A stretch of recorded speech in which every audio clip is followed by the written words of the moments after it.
Structure of the atom, class 9th NCERT exercise solution, question number 7, page number आप देख सकते हो बच्चों बुक में, पेज नंबर 54। ओके, तो क्वेश्चन नंबर 7 का आंसर देखते हैं। कह रहा है कि define valency by taking example of silicon and oxygen. Correct, तो सिलिकॉन और ऑक्सीजन का एग्जांपल लेना है। किसका किसका? सिलिकॉन का सिंबल SI होता है और ऑक्सीजन का O, ठीक है ना। तो सिलिकॉन और ऑक्सीजन का एग्जांपल लेते हुए हमें वैलेंसी को डिफाइन करना है। तो बच्चों देखिए, मैं आपको पहले भी समझा चुका हूं, फिर मैं आपको समझा रहा हूं। वैलेंसी का मतलब क्या होता है? Combining capacity of an atom of element, ठीक है। तो किसी एलिमेंट का कोई एटम है, उसकी कंबाइनिंग कैपेसिटी को हम वैलेंसी बोलते हैं। कंबाइनिंग कैपेसिटी का क्या मतलब होता है? बात समझो। देखो, कोई भी एटम जो होता है बच्चों, वो नोबल गैस के एटम्स जैसा बनना चाहता है। याद रखिएगा, किसी भी एलिमेंट का एटम नोबल गैस के एटम जैसा बनना चाहता है। मतलब देखिए, बात समझिए बच्चों, ग्रुप नंबर 18 जो होता है पीरियोडिक टेबल का, उसमें नोबल गैसेस हमने आपको बताई हुई हैं। कौन कौन सी? हीलियम, ठीक है, नियॉन, ऑर्गन, इसके नीचे और भी गैसेस होती हैं, helium, neon, organ, krypton, xenon, radon. तो उससे हमें मतलब नहीं है, बस हीलियम, नियॉन, ऑर्गन को आप देखिए। हीलियम का एटॉमिक नंबर 2 होता है, इसका इलेक्ट्रॉनिक कन्फिगरेशन 2 होता है। नियॉन का एटॉमिक नंबर 10 होता है, इसका इलेक्ट्रॉनिक कन्फिगरेशन 2,8 होता है। ऑर्गन का इलेक्ट्रॉनिक कन्फिगरेशन एटॉमिक नंबर 8 होता है, सॉरी एटॉमिक नंबर कितना होता है? 18 होता है। ऑर्गन का इलेक्ट्रॉनिक कन्फिगरेशन 2,8,8 होता है। तो ये ग्रुप नंबर 18 के जो एलिमेंट्स हैं नोबल गैसेस, इनको हम बोलते हैं, और ये स्टेबल होते हैं। ये बात आपको पता है, क्योंकि चेक करिए, हीलियम का ड्यूप्लेट कंप्लीट है। ड्यूप्लेट मतलब हीलियम का आउटर मोस्ट शेल कौन सा शेल है? K शेल, और K शेल में 2 इलेक्ट्रॉन कंप्लीट है, यानी कि इसका ड्यूप्लेट कंप्लीट है। नियॉन का ऑक्टेट कंप्लीट है, ऑर्गन का ऑक्टेट कंप्लीट है, ठीक। ऑक्टेट मतलब आउटर मोस्ट शेल में 8 इलेक्ट्रॉन्स हैं। तो ये सारे के सारे स्टेबल है। हमें पता है कि ड्यूप्लेट और ऑक्टेट वाला जो इलेक्ट्रॉनिक कन्फिगरेशन होता है वो बहुत स्टेबल होता है। तो ये सारे बहुत स्टेबल हैं, ठीक। अब इनको छोड़कर बाकी सारे जितने भी एलिमेंट्स आपको दिखेंगे, नोबल गैसेस को छोड़कर जितने भी एलिमेंट्स दिखेंगे, जैसे सिलिकॉन, ऑक्सीजन, क्लोरीन, फ्लोरीन, ठीक, और भी सारे, एल्युमिनियम, मैग्नीशियम, सोडियम, तो ये सारे एलिमेंट्स क्या चाहते हैं? कि ये भी स्टेबल हो जाए, ठीक। तो बाकी सारे एलिमेंट्स क्या करते हैं? नोबल गैसेस जैसा बनना चाहते हैं, करेक्ट। तो इसके लिए जो बाकी सारे एटम्स होंगे वो क्या करेंगे? वो या तो किसी को इलेक्ट्रॉन देंगे, या तो किसी दूसरे एटम से इलेक्ट्रॉन लेंगे, या तो इलेक्ट्रॉन की शेयरिंग करेंगे। जैसे मैं ये एग्जांपल देते हैं आपको। मान लीजिए बच्चों, हमने सोडियम का एग्जांपल लिया, ठीक। तो सोडियम के आउटर मोस्ट में कितने इलेक्ट्रॉन होते हैं? 1। कैसे? देखिए, सोडियम का एटॉमिक नंबर 11 होता है, सो 2,8,1 ये इसका इलेक्ट्रॉनिक कन्फिगरेशन है, ठीक। अब सोडियम के आउटर मोस्ट में देखिए 1 इलेक्ट्रॉन है, ठीक। तो सोडियम क्या चाहेगा? कि ये वाला 1 इलेक्ट्रॉन ये लूज कर दे, किसी को दे देगा, ठीक। तो ये 1 इलेक्ट्रॉन यहाँ से चला जाएगा, तो सोडियम 2,8 यानी कि कैसा बन जाएगा? नियॉन जैसा, ठीक है। सोडियम का इलेक्ट्रॉनिक कन्फिगरेशन कैसा हो जाएगा? नियॉन जैसा, और सोडियम स्टेबल हो जाएगा, ठीक है ना। तो सोडियम ने यहाँ कितने इलेक्ट्रॉन लूज किए? 1 कर देगा। किसी केमिकल रिएक्शन में सोडियम 1 इलेक्ट्रॉन लूज कर देगा, किसी को दे देगा, ठीक है, और स्टेबल हो जाएगा। तो यही मैं आपको कह रहा हूं कि कोई भी एटम, किसी भी एलिमेंट का एटम जितने इलेक्ट्रॉन लूज कर दे, गेन कर दे या शेयर कर दे, इसी को हम इसकी कंबाइनिंग कैपेसिटी यानी कि वैलेंसी बोलते हैं। तो कोई भी एटम स्टेबल होने के लिए जितने इलेक्ट्रॉन किसी को दे दे, किसी से ले ले या शेयर कर ले, ओके, उसी को हम वैलेंसी बोलते हैं, करेक्ट। तो अगर आप ध्यान से बच्चों चेक करेंगे तो वैलेंसी का जो डेफिनेशन बनेगा, the valency of an element is the combining capacity of that element, is the combining capacity of that element. तो ये सिंपल इसकी डेफिनेशन हो गई। कंबाइनिंग कैपेसिटी का मतलब है कोई एटम कितने इलेक्ट्रॉन किसी को दे रहा है, किसी से ले रहा है, या किसी से शेयर कर रहा है। जैसे कि आइए हम आपको और एग्जांपल देते हैं। मान लो बच्चों, हमने सल्फर ले लिया, ठीक। सल्फर का एटॉमिक नंबर 16 होता है, इसका इलेक्ट्रॉनिक कन्फिगरेशन 2,8,6 होता है। अब सल्फर के आउटर मोस्ट में देखो, आपको पता है ना वैलेंस इलेक्ट्रॉन क्या होते हैं? आउटर मोस्ट शेल में जो इलेक्ट्रॉन्स होते हैं उनको वैलेंस इलेक्ट्रॉन बोलते हैं, ठीक। तो सल्फर के वैलेंस इलेक्ट्रॉन कितने हैं? 6 है। अब बताओ सल्फर क्या करेगा अपना ऑक्टेट कंप्लीट करने के लिए? या तो सल्फर क्या करेगा? 2 इलेक्ट्रॉन किसी से ले लेगा, क्योंकि आउटर मोस्ट में इसको 8 करना है ना, 8 इलेक्ट्रॉन, ठीक। तो आउटर मोस्ट में देखो, ये K शेल है, L शेल है, M शेल है, ये आउटर मोस्ट शेल है, ठीक। तो आउटर मोस्ट शेल में भी कितने इलेक्ट्रॉन है? 6। तो ये 2 इलेक्ट्रॉन किसी से या तो लेगा या तो शेयर करेगा। तो इसने कितने इलेक्ट्रॉन लेने या कितने शेयर करने अपना ऑक्टेट कंप्लीट करने के लिए? 2 इलेक्ट्रॉन्स। इसलिए सल्फर की वैलेंसी 2 हो गई। बात समझ में आ गई? तो कोई भी एटम जितने इलेक्ट्रॉन किसी को दे दे, किसी से ले ले या शेयर कर ले, क्या करने के लिए? या तो अपना ड्यूप्लेट कंप्लीट करने के लिए, या तो अपना ऑक्टेट कंप्लीट करने के लिए, क्योंकि हर एटम चाहता है कि वो नोबल गैसेस जैसा इलेक्ट्रॉनिक कन्फिगरेशन गेन कर ले, ओके। सो जितने इलेक्ट्रॉन किसी को देता है, किसी से लेता है या शेयर करता है, उसी को हम उसकी क्या बोलते हैं? वैलेंसी बोलते हैं, ओके। तो ये हो गया, ओके स्टूडेंट्स। तो बस इसी का मतलब होता है कंबाइनिंग कैपेसिटी, है ना, ओके। तो यहाँ पे एक रूल भी बताया गया आपको, देखिए सबसे पहले डेफिनेशन लिखी हमने, the valency of an element is the combining capacity of that element, ठीक। फिर हमने बोला कि the valency of an element is determined by the number of valence electron present in the atom of that element. अगर आपको क्या determine करना है, क्या पता करना है, अगर आपको डिटरमाइन करने का मतलब पता करना है, ओके, आपको क्या पता करना है, the valency of an element, ठीक। अगर आपको किसी एलिमेंट की वैलेंसी पता करनी है तो ये हम किसकी हेल्प से पता करते हैं, ये हम वैलेंस इलेक्ट्रॉन्स की हेल्प से पता करते हैं। और वैलेंस इलेक्ट्रॉन क्या होते हैं, आउटर मोस्ट शेल में जो इलेक्ट्रॉन्स होते हैं उसको हम वैलेंस इलेक्ट्रॉन बोलते हैं। तो इसके 2 रूल हैं, वो आप अपनी कॉपी में नोट कर सकते हो। Rule number 1, rule number 2। Rule number 1 कहता है if the number of valence electron मतलब आउटर मोस्ट शेल में जो इलेक्ट्रॉन्स हैं, ओके, तो if the number of valence electron of the atom of an element is less than और equal to 4। बच्चों check करो, अगर किसी एटम के आउटर मोस्ट शेल में 4 से कम इलेक्ट्रॉन है या एग्जैक्टली 4 के इक्वल इलेक्ट्रॉन है तो उसकी वैलेंसी क्या हो जाएगी, number of valence electron, okay. Then valency is equal to number of valence electron, मतलब उसकी जो वैलेंसी है वो नंबर ऑफ वैलेंस इलेक्ट्रॉन के ही इक्वल हो जाएगी।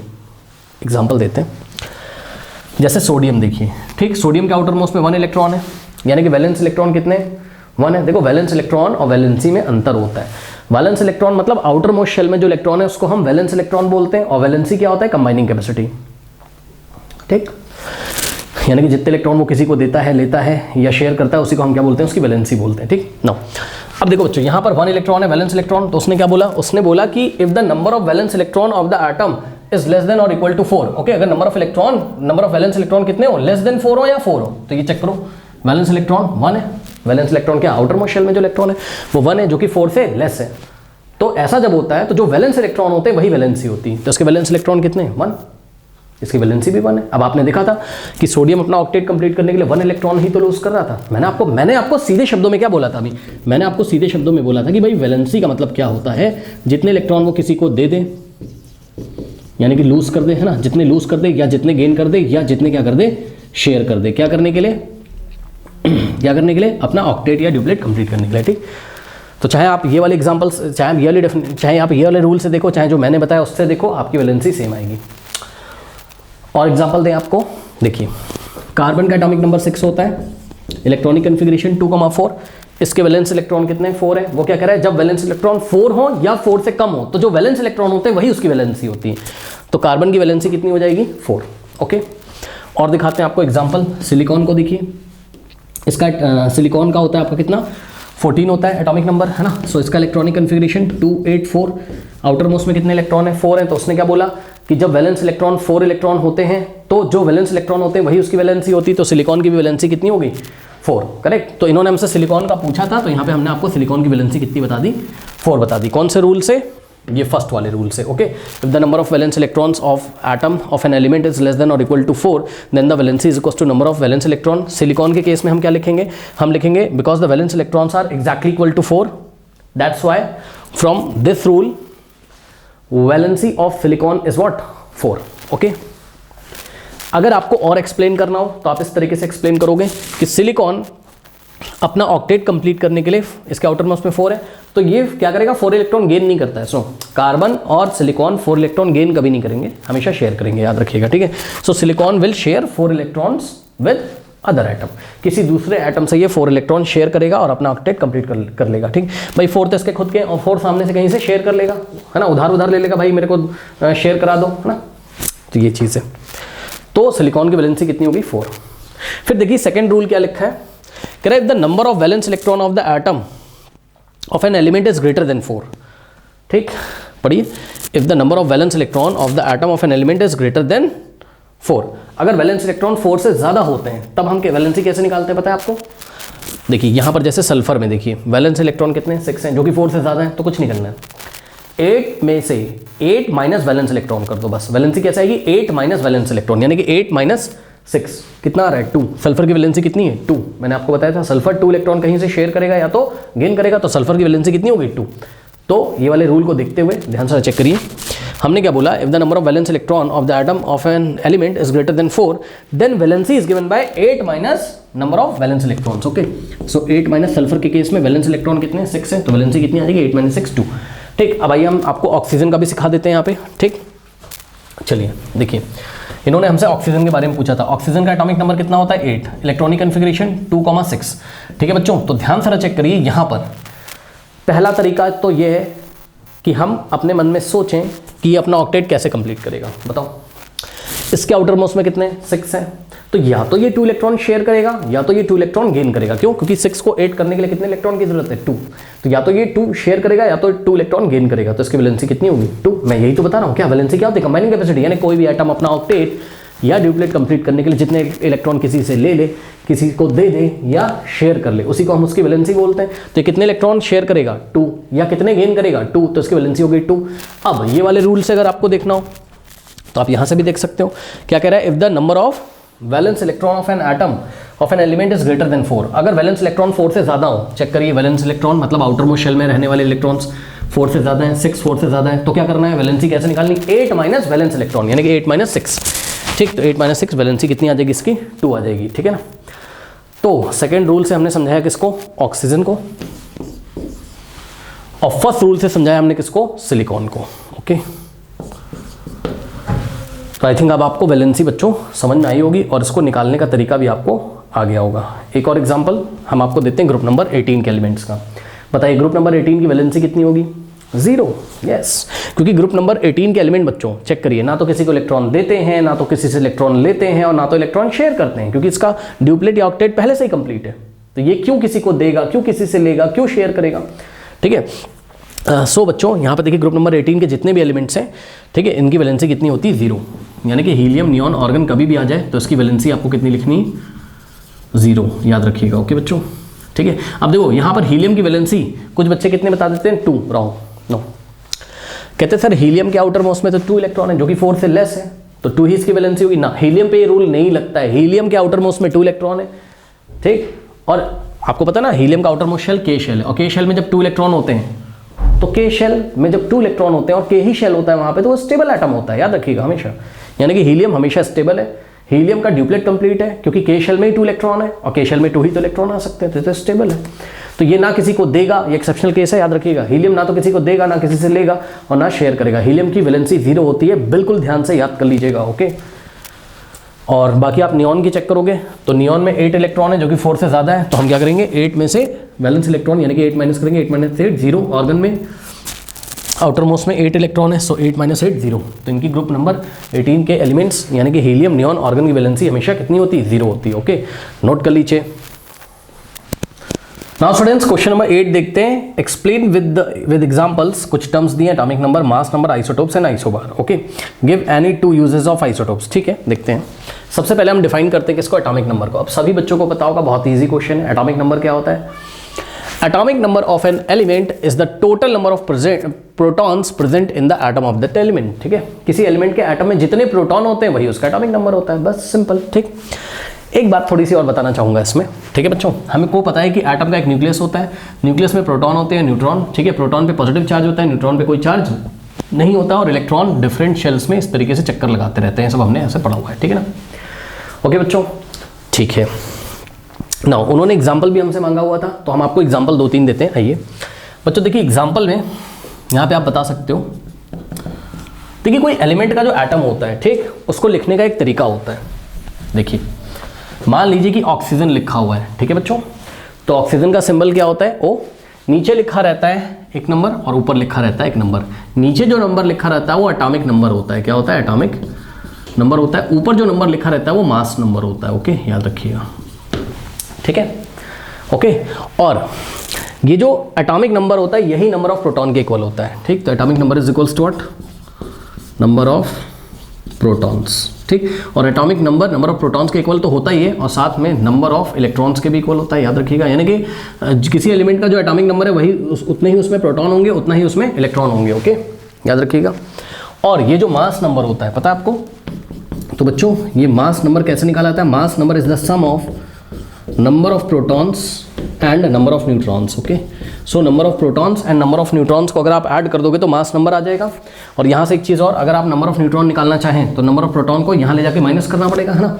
यानी कि नंबर ऑफ न्यूट्रॉन्स, एन का मतलब neutrons, is equals to mass number minus number of protons. ठीक है,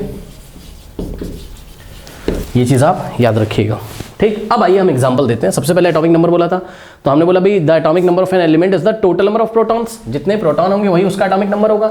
और एग्जांपल दे दो, ऑक्सीजन में कितने प्रोटॉन होते हैं? 8, इसलिए ऑक्सीजन का एटॉमिक नंबर कितना होता है? 8, बस। ठीक है।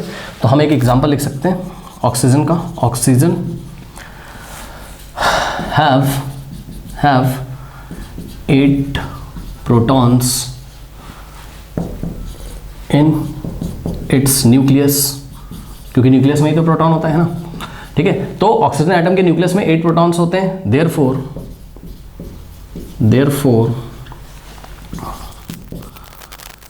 Atomic number of oxygen is 8, ठीक है।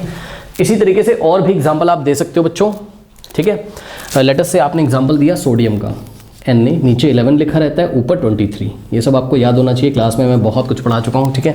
नीचे क्या है, 11 है बच्चों, ओके। तो एटॉमिक नंबर कितना है, 11 है, क्योंकि 11 प्रोटॉन है, बस।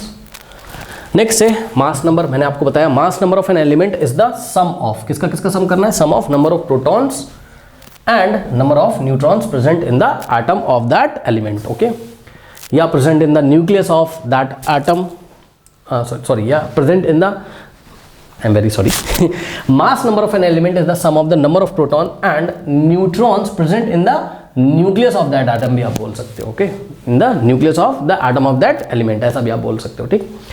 सो बस यहाँ पे एक फॉर्मूला लिख दिया आपने, क्या कि mass number is equals to, ये वाला फॉर्मूला लिख दिया, नंबर ऑफ प्रोटॉन्स और प्लस नंबर ऑफ न्यूट्रॉन। एक एग्जाम्पल दे दीजिए, एग्जाम्पल हम आपको दें, चलिए एग्जाम्पल हमने दिया, मान लीजिए, चलिए ऑक्सीजन का एग्जाम्पल दे देते हैं, ठीक। तो हम बोलेंगे ऑक्सीजन में, अच्छा एक चीज़ और, अभी मैंने आपको न्यूट्रॉन निकालना सिखाया है ना, ठीक है। तो न्यूट्रॉन कैसे निकलेगा, मास नंबर माइनस प्रोटॉन, तो मास नंबर ऑक्सीजन में कितना है 16, माइनस प्रोटॉन कितने 8 है, तो 16 माइनस 8, न्यूट्रॉन कितने आ गए 8। ये बस मैंने आपकी नॉलेज के लिए निकाल के दिखाया है। हम एग्जाम में आंसर कैसे लिखेंगे, हम ऐसे लिखेंगे, हम लिखेंगे सिंस ऑक्सीजन एटम हैज कितने प्रोटॉन है 8, न्यूट्रॉन भी कितने हो गए 8, ठीक। Since oxygen atom has 8 protons and 8 neutrons in its nucleus, therefore mass number of oxygen is equals to number of proton 8 है, number of neutron 8 plus 8, mass number कितना आ गया 16 आ गया, ओके। इसी तरीके से आप सोडियम के बारे में बता सकते थे कि इसका मास नंबर 23 है, क्यों, क्योंकि सोडियम में प्रोटॉन कितने 11 है और न्यूट्रॉन कितने, न्यूट्रॉन कैसे निकालेंगे 23 माइनस, सब कुछ बच्चे बोलेंगे मास नंबर जब आपको पहले से याद है तो आप निकाल के क्यों दिखा रहे हो, अरे भाई इतना पढ़ते पढ़ते आपको भी याद होना चाहिए बच्चों, ओके।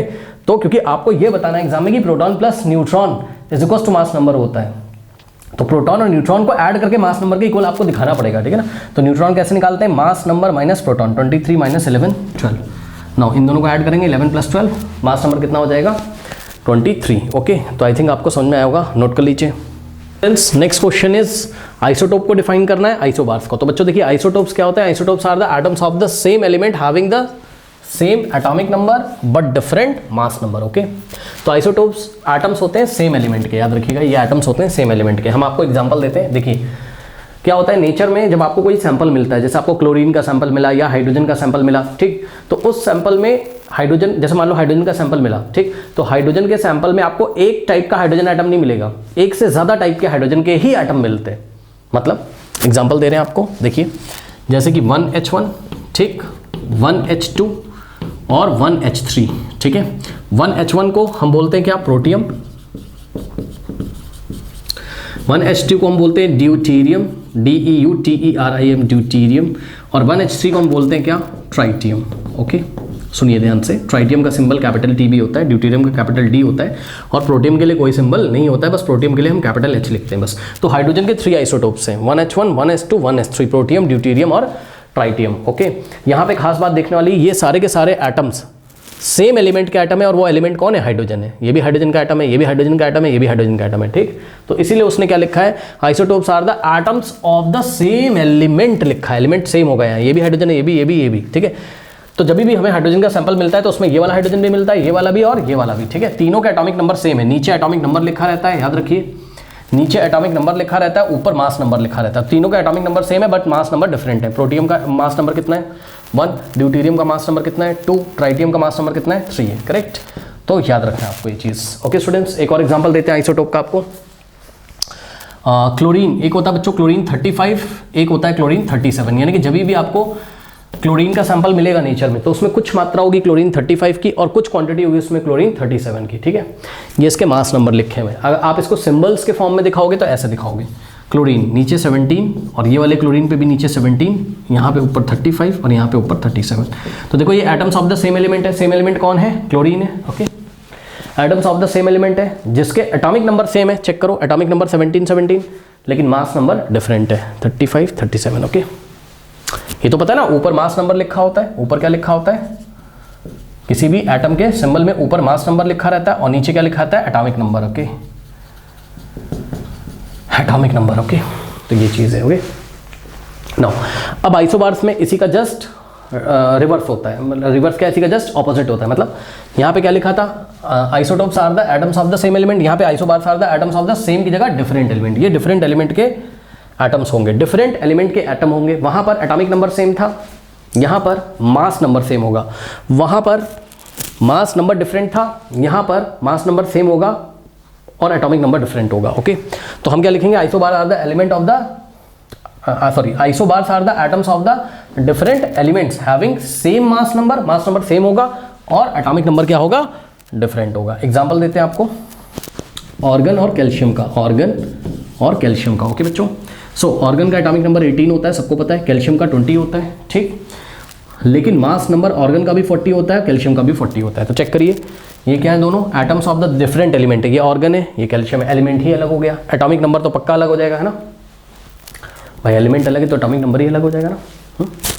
ठीक, बट मास नंबर क्या है, सेम है। एक और एग्जांपल आप दे सकते हैं यहाँ पर सोडियम और मैग्नीशियम का। ठीक है, सो बच्चों सोडियम का जो एटॉमिक नंबर होता है वो 11 होता है, मैग्नीशियम का एटॉमिक नंबर कितना होता है, 12 होता है, लेकिन मास नंबर दोनों के सेम होते हैं।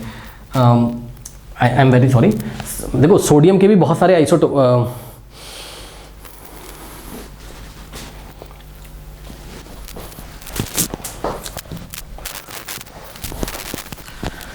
सेकेंड एग्जाम्पल मैं आपको देता हूँ। देखिए बच्चों, वैसे तो आपने सोडियम के बारे में पढ़ा होगा, है ना, ये Na नीचे 11 ऊपर 23, ऐसा सोडियम भी होता है, ऐसा सोडियम भी होता है, ये भी सोडियम के आइसोटोप है। ये देखिए एटॉमिक नंबर सेम है, मास नंबर अलग है। तो ये वाला जो सोडियम का आइसोटोप है, सोडियम 24, अगर हम इसको मैग्नीशियम के साथ ले लें, सोचो मैग्नीशियम के साथ अगर ले लें, मैग्नीशियम का एटॉमिक नंबर 12 और सोडियम में से भी कौन सा सोडियम लिया, सोडियम 23 नहीं लिया, सोडियम 24 लिया। ओके,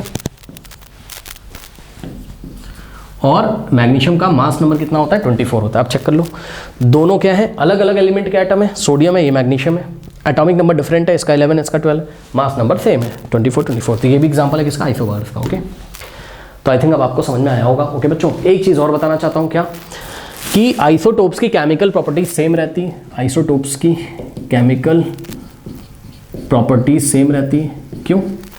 क्योंकि ये atoms of the same element है, ये क्लोरीन हो चाहे ये क्लोरीन हो, दोनों सेम टाइप की केमिकल रिएक्शन शो करेगा। क्यों? क्योंकि दोनों के इलेक्ट्रॉनिक कन्फिग्रेशन सेम होंगे। इलेक्ट्रॉनिक कन्फिग्रेशन एटॉमिक नंबर की हेल्प से करता है। एटॉमिक नंबर कितना है, 17 है, इलेक्ट्रॉन भी कितने होंगे, 17। भाई एटॉमिक नंबर ही प्रोटॉन होता है, उतने ही इलेक्ट्रॉन होते हैं। ठीक, सो 287 इसका इलेक्ट्रॉनिक कन्फिग्रेशन है, इसका भी इलेक्ट्रॉनिक कन्फिग्रेशन 287 है। ओके, सो ये दोनों सिमिलर टाइप की केमिकल रिएक्शन शो करेंगे क्योंकि इनका ऑक्टेट कंप्लीट नहीं है। चेक करो, ये अपना ऑक्टेट कंप्लीट करने के लिए या तो 1 इलेक्ट्रॉन गेन करेंगे या तो 1 इलेक्ट्रॉन शेयर करेंगे, तो इनकी केमिकल प्रॉपर्टीज सेम रहती है। तो याद रखिएगा, आइसोटोप्स की केमिकल प्रॉपर्टीज क्या रहती हैं, सेम रहती हैं, क्योंकि केमिकल प्रॉपर्टीज इलेक्ट्रॉनिक कन्फिग्रेशन के कारण होती है। किसके कारण होती है, ईसी के कारण, इलेक्ट्रॉनिक कन्फिग्रेशन के कारण। इनके इलेक्ट्रॉनिक कन्फिग्रेशन सेम होते हैं, इसलिए इनकी केमिकल प्रॉपर्टीज सेम होती है। हाइड्रोजन का भी आप चेक कर लो, यहाँ पे 1 1 1, तो सबका इलेक्ट्रॉनिक कन्फिग्रेशन क्या हो जाएगा, इसका भी 1 हो जाएगा, के शेल में 1 इलेक्ट्रॉन, यहाँ पे भी के शेल में, यहाँ पे भी के शेल में 1 इलेक्ट्रॉन, तो तीनों के इलेक्ट्रॉनिक कन्फिग्रेशन सेम है, इसलिए तीनों की केमिकल प्रॉपर्टी सेम है, लेकिन इनकी फिजिकल प्रॉपर्टी डिफरेंट होगी। आइसोटोप की फिजिकल प्रॉपर्टी डिफरेंट होगी। फिजिकल प्रॉपर्टी किस पे डिपेंड करती है, मास नंबर पे, क्योंकि मास नंबर पे। ओके, फिजिकल प्रॉपर्टी जैसे कि density, melting point, boiling point, ये सब। ठीक, तो इनकी फिजिकल प्रॉपर्टी क्या होगी, मास नंबर पे डिपेंड। फिजिकल प्रॉपर्टी हमेशा मास नंबर पे डिपेंड करती है, इसलिए ये डिफरेंट होगी। क्यों? क्योंकि आइसोटोप्स में मास नंबर डिफरेंट होते हैं। ठीक, आइसोबार में इसी का जस्ट ऑपोजिट होता होगा। यहाँ पे केमिकल प्रॉपर्टीज डिफरेंट रहती हैं, केमिकल प्रॉपर्टीज डिफरेंट रहती हैं। क्यों? क्योंकि इलेक्ट्रॉनिक कन्फिग्रेशन सेम नहीं मिलेगा आपको। आर्गन का क्या हो गया 288 और कैल्शियम का 2882, याद है ना, कैल्शियम का 2882 होता है। ओके, सो इलेक्ट्रॉनिक कन्फिग्रेशन इनका सेम नहीं रहता है, इसलिए इनकी केमिकल बॉडी सेम नहीं रहती, लेकिन इनकी फिजिकल प्रॉपर्टी कभी कभी सिमिलर आपको देखने को मिलेंगी।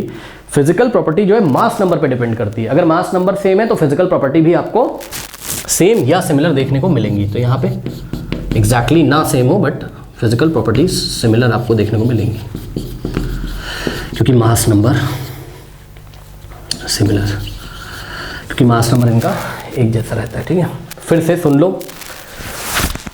केमिकल प्रॉपर्टी इलेक्ट्रॉनिक कन्फिग्रेशन पे डिपेंड करती है। ठीक, तो आइसोटोप में इलेक्ट्रॉनिक कन्फिग्रेशन एक जैसे देखने को मिलेंगे आपको, क्योंकि इनका एटॉमिक नंबर ही इक्वल होता है ना।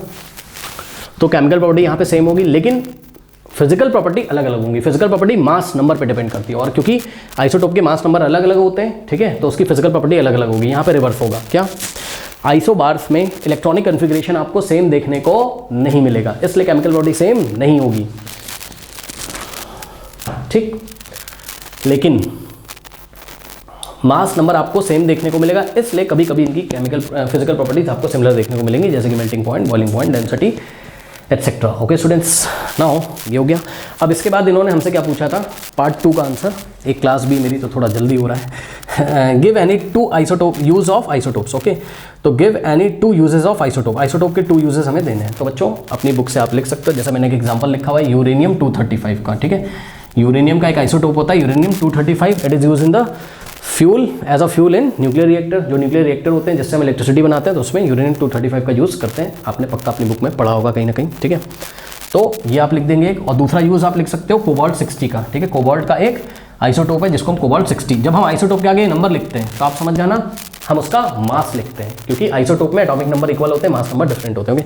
सो कोबाल्ट 60, या आप कोबाल्ट बोल सकते हो। One of the isotopes of cobalt is use in the treatment of cancer. Cancer में क्या होता है, बॉडी में किसी पार्ट में अनवांटेड सेल्स का ग्रोथ होता है। ठीक है, तो ये बॉडी का कोई पार्ट है, इसमें अनवांटेड सेल्स का ग्रोथ होता है, तो हम क्या करते हैं, कोबाल्ट 60 से निकलने वाली हाई गामा रेडिएशन को उस बॉडी पार्ट के ऊपर, उस अनवांटेड सेल्स के ऊपर डालते हैं, जिससे वो अनवांटेड सेल का ग्रोथ रुक जाता है। धीरे धीरे इन रेडिएशंस की हेल्प से ये अनवांटेड सेल्स जो होती हैं वो बर्न होने लगती हैं, जलने, मतलब बर्न होती हैं, मतलब खत्म होती हैं, धीरे धीरे जलती हैं। ठीक है, ज़्यादा डिटेल में हम आपको नहीं बता रहे, उतना डिटेल में हमें नहीं जाना, बस आप याद रखिए uranium 235 in the nuclear reactors, और कोबाल्ट 60 का यूज़ हम कहाँ करते हैं, कैंसर के ट्रीटमेंट में। ओके स्टूडेंट्स, तो ये 2 यूजेस भी हमने कर लिया, और कुछ तो नहीं पूछा है, नहीं।